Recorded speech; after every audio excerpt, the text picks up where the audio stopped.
Well, hello everybody and welcome to the first official pre-season press conferences of the year. I'm delighted to say I'm joined by Lance Stroll, Esteban Ocon, George Russell and Pierre Gasly. Nico Hulkenberg couldn't join us, but we'll try and get him back to another press conference as soon as we can. Pierre, as you're closest to me, we'll start with you. Here in Bahrain last time round, it was a difficult time for the team. What a difference a year makes. How are you feeling about the season ahead? First of all, it's lovely to see you. Thanks. I'm just very happy and very excited to, get back in the F1 paddock, get back working with the team behind the wheel this afternoon, and just get going for a new year. It's been a very good winter. Sundays have been quite different to what they were used to. And I just feel like going back racing and wheel-to-wheel fights and stuff like that. So looking forward to this. In terms of how we're looking, I'll be surprised if we look as bad as we did a year ago. But then you never know. I think we're just going with a very open mind, and the team's done a good job over the winter. We're satisfied with the gains we've had, and obviously. Need to check how it feels on track and what it does, but just excited about it. Lovely stuff, thanks Pierre. George, I'll come to you next. You're in the car this afternoon, you're super keen in your race overalls already. It seems like the mutterings from the team over the winter is it feels like it's been a step. Is that kind of how you're feeling heading into this campaign? Is there a good atmosphere? Yeah, absolutely. It's obviously a fresh start for all of us, and just excited to see what the season will bring. This morning was a solid start for the team. The car's handling well. It's obviously very different conditions here compared to what we're used to. Very windy, and we also know that last season, for example, there were such massive fluctuations in performance from all the teams. If you come away from this test quickest or fourth quickest or third quickest, whatever, you maybe not be able to read too much into it. But nevertheless, the car seemed to be performing well. Lovely stuff. Thanks, George. Esteban, coming to you. Good to see you in Haas colours for the first time this season. How's the winter been in terms of preparation? Do you feel fully integrated with the team and ready to hit the ground running for this test this week? Yeah, definitely ready for this test. I think we've had a good winter to prepare, a good time, with the team. Moving forward, step by step, every single day, working with the team is something learned and something that we just get rid of and improve. So. Not fully ready yet, but obviously we have 3 days of testing, which is very good. Ollie's been driving this morning. It's been a trouble-free morning, good data already. We know where we are going this afternoon. So, excited to see what the car will do in those dry conditions, because I drove in the snow conditions in Silverstone with the Academy tires. So we'll see how that goes. Lovely stuff. Thanks very much, Esteban. And Lance, coming to you. Thanks for waiting. How are you feeling about the season ahead? I know it wasn't the most drivable car last year. The team have said they've worked really hard to try and improve those characteristics. So from the early feels of the promotional day and what you heard from Fernando's radio this morning, you encouraged? Yeah, it's good to be back. Always an exciting time of the year when everything gets started again. A lot of work has gone into AMR 25. Learning from last year, areas of the car that we think we could improve on. So we'll see. It's still very early days, but it's good to be back in the car and excited to get out there this afternoon. Lovely stuff. While I let these guys maybe pull it back together, that's enough for me. I'll open up the questions to the floor. If you just raise your hand, if you've got a question, just say your name and publication as usual, and we'll come to you as soon as we can. Dan Lawrence, Motorsport Monday, motorsportweek.com. Question to Esteban, George and Pierre, please. You all three had rookie teammates in the car this morning. Is there any sort of advice or dialogue you had with them to sort of cluing them in on what to expect from a Formula One testing session? Obviously, it's kind of a new environment for all three of them. Thank you. Who wants to start that one? Yeah, obviously, three youngsters, but I think they've all had a lot of experience. Obviously, these two guys, teammates, have already done races in F1, and Kimi's done a lot of mileage already. So I think rookies now are really well prepared. Lots of practice, and driving is sort of the easiest part of our job, comparing with all of the marketing and everything that goes with it, which I think as a rookie is probably the biggest change when you get to Formula One, but when you drive a race car, you feel at home. Sven, anything to add? We've been working and keeping the dialogue open, with Oli. There was very much aim on what we wanted to test this morning, and I've listened to his debrief now, and I know what we are going to test this afternoon, but we just keep moving forward. All these 3 days, this is going to be the aim, and so far it's been working well. We've done the same thing, after Silverstone. I told him what I thought, we should do with some of the settings on the car, and we've validated that obviously arriving in Bahrain and when he drove at the filming day. So we're moving forward with everything, and keeping working together is very important at this early stage. And Pierre, anything to add? Don't chant. Best advice I got given the first time I jumped in a Formula One car. Jack already has experience from Abu Dhabi, a lot of experience with the team, and fits in really well. Very motivated and with the right attitude. So, it's all going to plan, and all good. Lovely stuff. Next one, please.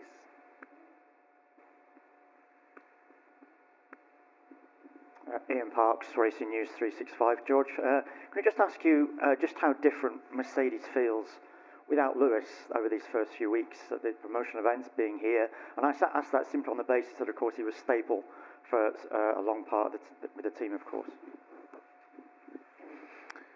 Yeah, naturally, it does feel different, of course. Lewis is such a huge personality on and off the track, but I think everybody within the team is sort of very much excited for this next chapter, really. And I guess as the team may look back on fond memories, I also feel grateful to have had that chance, being his teammate for 3 years and learning so much from him, but also going head to head with him directly for 3 years. It kind of feels the end of a chapter, but then you're looking forward to the next journey. So it's very much for us at Mercedes, we're looking forward and not backwards. Thanks so much, George. Next one. Nelson Valkenburg, Fireplay, for all 4 of you. An F1 driver a couple of weeks ago told me that he needs 5 laps to know whether or not it's going to be a challenging season or a good season. How long does it take you guys to know a little bit of the potential of the new car? Lance, do you want to take that one first? Sometimes less than 5 laps. Esteban? I think I'm more patient. I wait a bit more. I wait after FP3 to give some answers. But no, really everyone goes flat out at the first qualifying, and then you know better. Of course, you start to take a little bit of information from everyone, try and dig into which run profile everyone did, and you start to build a picture. But yeah, I'm focusing on my side of the job, and once you arrive into the first race anyway, that's when it matters. So we'll see. George, which way are you going? A few laps? Lots of laps? Yeah, I don't know which driver said that, to be honest. So I've not done the first proper laps yet, so looking forward to that in the next hour. Pierre? Well, it took us no laps last year to know it was going to be challenging. So I guess it's all into perspective. But yeah, we always know by Q1, in Australia, then you get a better picture. But. Thanks. Next one, please. Alex Kalinauckas, Autosport. Question to George, please. You mentioned the conditions earlier. It's more Silverstone-like than necessarily Bahrain. I just wondered how much has the team told you that might change what you're experiencing or what you're feeling this afternoon, and does it hamper the data that you guys can gather as a team? Thanks. I think it's very important to take the data away from this week, and you take into consideration the conditions that we've got, but you've also got to try and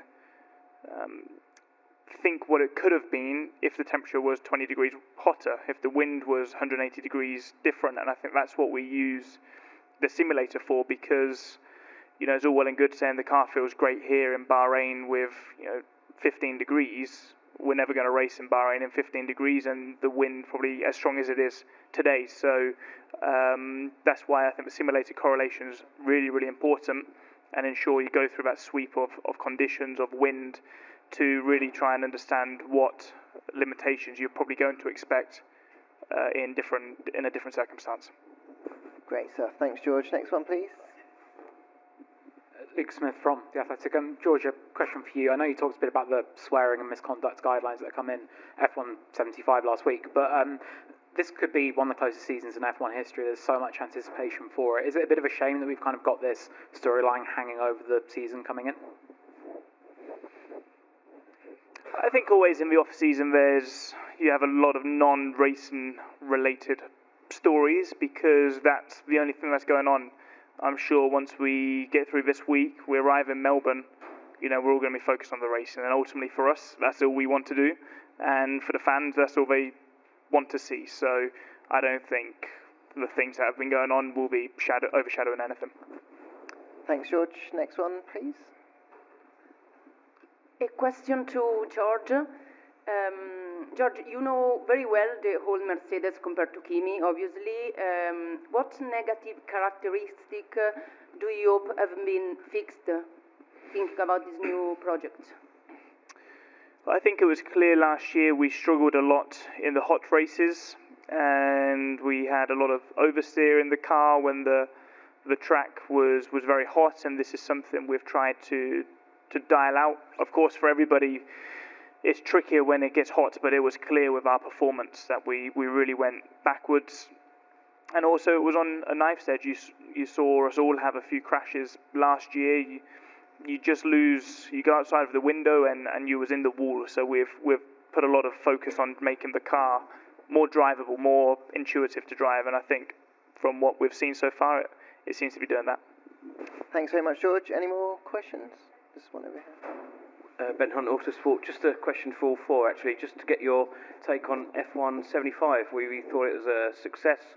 Would you like to do it again, or is once enough? Who would like to take that one first? Lance. Lance, do you want to go? Yeah, I thought it was a cool activity from F1 for sure. It was great for the fans. Good exposure for our sport, for our teams, sponsors. So, yeah, I thought it was a nice way to kick off the season. Esteban? I think the energy was insane, honestly, when we were on the middle of the stage there and unveiling the car and, the people shouting. It's something that, will forever stick in my mind, It's quite crazy. I watch, the UFC, and, the UFC when they're in the middle of the stadium, it's quite similar, but we don't really get to experience that apart from Mexico Drivers Parade, but we are not actually really in the middle. It's outside and it's very different, but yeah, there was quite special, so yeah, it was quite incredible. Pierre, how about you? Yeah, I think it was a great event. At first, so I'm sure the way it was perceived from the fans and the exposure was enormous for our sports teams and sponsors, as Len said. I'm sure there are a couple of tweaks there and there we can do to improve the show and improve the whole organization, and just get more out of it in the future if they want to do it again. But it was definitely something special, which we don't, in terms of feeling going on stage with such a crowded stadium, is not something you get to experience as an F1 driver. So yeah, it was definitely a quite unique feeling. Great. So, George, Jack Whitehall gave you a bit of grief, didn't he? No, I thought it was great. To be honest, I think Jack Whitehall was really great and added a lot to the evening. You too, Lawrence, you were great as Thanks, well. But George, no, but I think it was really good for the sport. Everything F1 is doing at the moment, it feels like it adds a lot to the sport as a whole. So I really enjoyed it. They did a great job, and happy to see it again next year or whenever they plan to do it again. Great in stuff. Paris. Thanks, George. Thanks, Pierre. Any more questions? There's one over there. Ian Parks, Racing News 365. To all four drivers, Carlos Sainz was named as a GPDA director. Can you just ask what you feel about that, what he brings to the party for the association, how he can help the association move forward? George, you want to start with that one? Yeah, I mean, it's great to have Carlos part of the GPDA. I think obviously a great driver, really smart, wise individual, and has been around for a long time. And of course, in the past, there was always more than one driver director, but since Sebastian, it's just been myself for the last couple of years, so I'm happy that the questions can be shared out a little bit more evenly between me and another driver. But I think for all of us, as 20, we're probably more united than ever, especially with everything that's going on off track. And to have Carlos as one of the senior voices as well, I think is a great addition. Esteban, anything to add? Yeah, not much more to add really. Carlos been a very experienced driver for many years, very successful driver as well. I think we're all happy, obviously, that he stepped up, and that's why he's up there. Lance, anything to add? No. Pierre? Any more questions? Yeah, we've just got one over there. To all four. For teams, quite a lot of focus is already on 2026, of course. And I was just wondering if any of you have driven something based on 2026 regulations in the simulator lately, and if so, how did it feel in terms of drivability, and are some of the concerns that were there in the beginning with downshifting on the straights and things like that, are they gone after the FIA changes? Thank you. Lance, why don't you start that one? I haven't driven anything on the simulator yet. Esteban? No, I haven't driven anything yet. I think that will come probably quite soon. There's I think still a lot of things that are in the loop, to be finalized. From what I'm hearing, it's going to be interesting to see, who continues development, who stops it, earlier to focus on 26.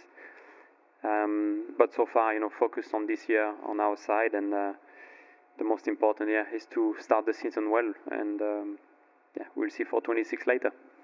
George, Pierre, done any 2026 work on the sim?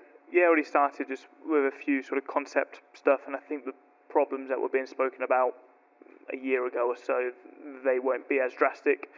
A number of drivers have driven the 2026 tyres, which are going to be narrower tyres to try and help reduce the drag. That was a bit of a challenge compared to the wide tyres we have today. It was quite a step worse with the tyres, naturally because they're just much more narrow.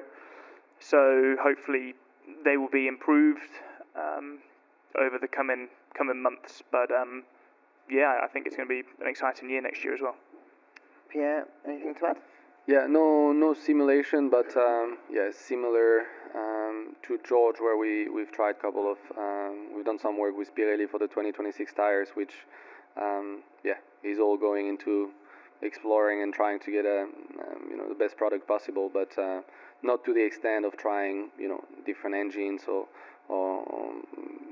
cars which will be similar to next year. So mainly tire work. Yeah. Great. So just before we wrap up, can I get some predictions from you guys for the season ahead? Let's start with Esteban. Hopefully it's very close, all the way through the field. Hopefully the field is spread within 3/10 like we've seen in Abu Dhabi last year, and it's up to the best team of the moment and the best driver of the moment, who will be on top. That's my only wish. It's not a prediction, but it's a wish. Pierre? Well, personally, I think it would be cool for the sport to have a third team joining the fight for the championship, which I think is possible. And more biased, but hopefully the midfield can challenge the top teams more consistently, and hopefully create a couple of surprises, as we've seen on some occasion last year. So, yeah. Great stuff. George, just quickly. Yeah, I mean, the wish is that we're all having a good fight. I think prediction, I think McLaren are going to be pretty strong. Lando said they found a lot over the winter, and he's looking pretty confident. So, but we all wish to have a close fight. There's nothing more you can ask for. And Lance, just finally, anything from you?